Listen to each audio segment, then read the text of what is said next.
ಮಂತ್ರಿಗಳು.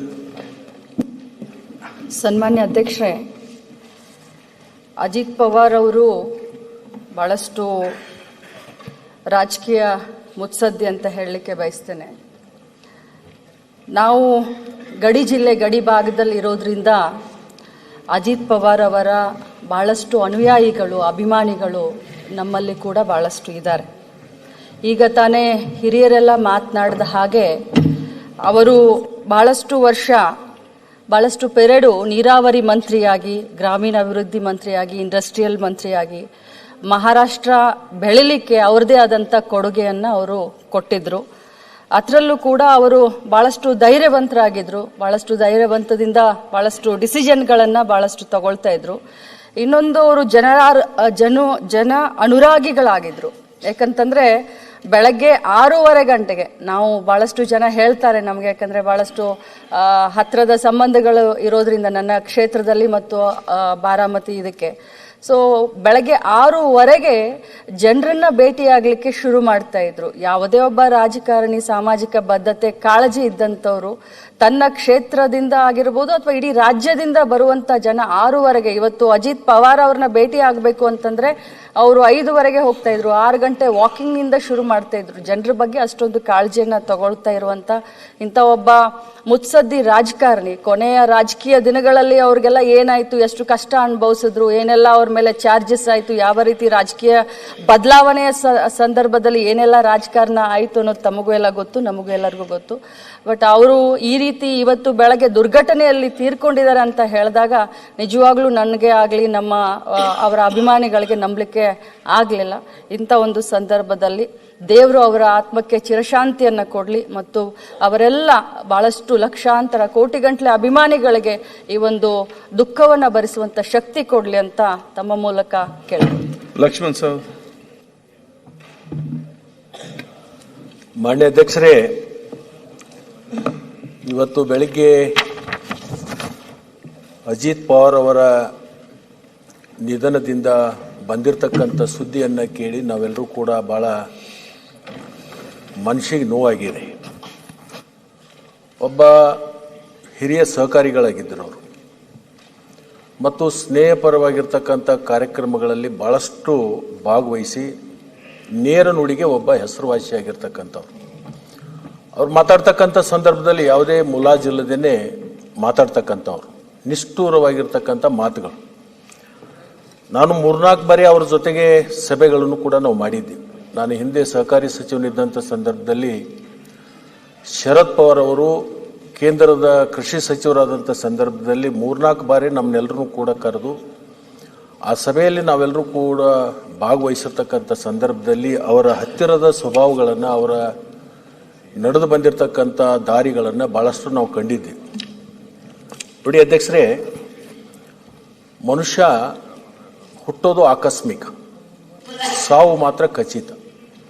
ಈ ಹುಟ್ಟು ಸಾವು ಮಧ್ಯದಲ್ಲಿರ್ತಕ್ಕಂಥ ನಮ್ಮ ಪವಿತ್ರವಾಗಿರ್ತಕ್ಕಂಥ ಬದುಕನ್ನು ನಾವು ಯಾವ ಥರದಿಂದ ಸ್ವಾರ್ಥಕತೆಯನ್ನು ಪಡ್ಕೋಬೇಕು ಅಂತಕ್ಕಂಥದ್ದು ಇವತ್ತು ಅಜಿತ್ ಪವಾರ್ ಮುಖಾಂತರ ನಾವು ತಿಳ್ಕೊಬೇಕಾಗ್ತದೆ. ಬಹುಶಃ ಬಾರಾಮತಿ ಭಾಗದಲ್ಲಿರ್ತಕ್ಕಂಥ ಅಭಿವೃದ್ಧಿ, ಅವ್ರು ಮಾಡಿರ್ತಕ್ಕಂಥ ಕಾರ್ಯಗಳು, ಸತತ 6 ಬಾರಿ ಉಪಮುಖ್ಯಮಂತ್ರಿಗಳಾಗ್ತಕ್ಕಂಥದ್ದು ಸುಲಭದ ಮಾತಲ್ಲ. ಇದು ಯಾರು ಜನರ ಮಧ್ಯದಲ್ಲಿ ಇದ್ಕೊಂಡು ಜನರ ಕಷ್ಟ ಕಾರ್ಪಣ್ಯಗಳಿಗೆ ಸ್ಪಂದನೆ ಮಾಡಿ ಅವರ ಸಮಸ್ಯೆಗಳನ್ನು ಬಗೆಹರಿಸಿ ಜನರ ಪ್ರೀತಿಯನ್ನು ಗಳಿಸ್ಕೊಂಡಿರ್ತಕ್ಕಂಥ ರಾಜಕಾರಣಿಗೆ ಮಾತ್ರ ಇಂಥ ಒಂದು ಅವಕಾಶ ಸಿಗಲಿಕ್ಕೆ ಸಾಧ್ಯ ಇದೆ. ಅಂಥ ಮಹಾನ್ ಕಾರ್ಯವನ್ನು ಮಾಡಿರ್ತಕ್ಕಂಥ ಅಜಿತ್ ಪವಾರ್ ಅವರು ಸಹಕಾರಿ ರಂಗದಲ್ಲಿ ತಮ್ಮದೇ ಆಗಿರ್ತಕ್ಕಂಥ ಒಂದು ಛಾಪನ್ನು ಮೂಡಿಸಿರ್ತಕ್ಕಂಥವ್ರು. ಬಹುಶಃ ನಾವೆಲ್ಲರೂ ಕೂಡ ಒಂದು ಅರ್ಥ ಮಾಡ್ಕೋಬೇಕು.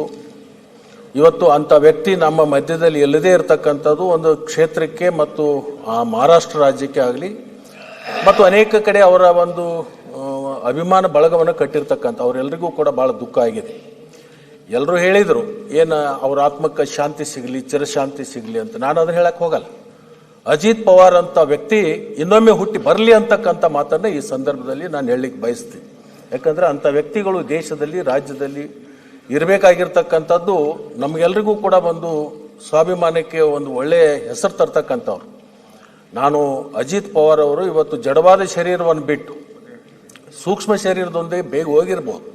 ಅವರ ಸೂಕ್ಷ್ಮ ಶರೀರ ಇನ್ನೊಂದು ಜಡವಾದ ಶರೀರದಲ್ಲಿ ಸೇರ್ಪಡೆಯಾಗಿ ಮತ್ತೆ ಈ ಭೂಮಿಗೆ ಬರಲಿ, ಆ ಭಾಗದಲ್ಲಿ ಇನ್ನಷ್ಟು ಅವರ ಸೇವೆ ಸಿಗಲಿ ಅವ್ರ ಮುಖಾಂತರ ಅಂತಕ್ಕಂಥ ಮಾತನ್ನು ಈ ಸಂದರ್ಭದಲ್ಲಿ ಹೇಳಿ, ಅಂಥ ರಾಜಕಾರಣಿಗಳು ಒಬ್ಬ ಮಾಡೆಲ್ ರಾಜಕಾರಣಿ, ಒಬ್ಬ ಅಂಥವ್ರನ್ನ ನೋಡಿ ನಾವು ಭಾಳಷ್ಟು ಕಲಿತಕ್ಕಂಥ ಅನೇಕ ವಿಚಾರಗಳನ್ನು ನಾವು ನೋಡಿದ್ವಿ. ಅಂತ ಅಜಿತ್ ಪವಾರ್ ಅವರು ಮತ್ತೊಮ್ಮೆ ಹುಟ್ಟಿ ಬರಲಿ ಅಂತಕ್ಕಂಥ ಮಾತನ್ನು ಈ ಸಂದರ್ಭದಲ್ಲಿ ಹೇಳಿ ನನ್ನ ಮಾತು ವಿರಾಮ ಕೊಡ್ತೀನಿ. ಸನ್ಮಾನ್ಯ ಅಧ್ಯಕ್ಷರೇ, ಅಜಿತ್ ಪವಾರ್ ಅವರು ಭಾಳಷ್ಟು ರಾಜಕೀಯ ಮುತ್ಸದ್ದಿ ಅಂತ ಹೇಳಲಿಕ್ಕೆ ಬಯಸ್ತೇನೆ. ನಾವು ಗಡಿ ಜಿಲ್ಲೆ ಗಡಿ ಭಾಗದಲ್ಲಿ ಇರೋದ್ರಿಂದ ಅಜಿತ್ ಪವಾರ್ ಅವರ ಭಾಳಷ್ಟು ಅನುಯಾಯಿಗಳು, ಅಭಿಮಾನಿಗಳು ನಮ್ಮಲ್ಲಿ ಕೂಡ ಭಾಳಷ್ಟು ಇದ್ದಾರೆ. ಈಗ ತಾನೇ ಹಿರಿಯರೆಲ್ಲ ಮಾತನಾಡಿದ ಹಾಗೆ ಅವರು ಭಾಳಷ್ಟು ವರ್ಷ, ಭಾಳಷ್ಟು ಪೆರಡು ನೀರಾವರಿ ಮಂತ್ರಿಯಾಗಿ, ಗ್ರಾಮೀಣಾಭಿವೃದ್ಧಿ ಮಂತ್ರಿಯಾಗಿ, ಇಂಡಸ್ಟ್ರಿಯಲ್ ಮಂತ್ರಿಯಾಗಿ ಮಹಾರಾಷ್ಟ್ರ ಬೆಳಿಲಿಕ್ಕೆ ಅವ್ರದ್ದೇ ಆದಂಥ ಕೊಡುಗೆಯನ್ನು ಅವರು ಕೊಟ್ಟಿದ್ದರು.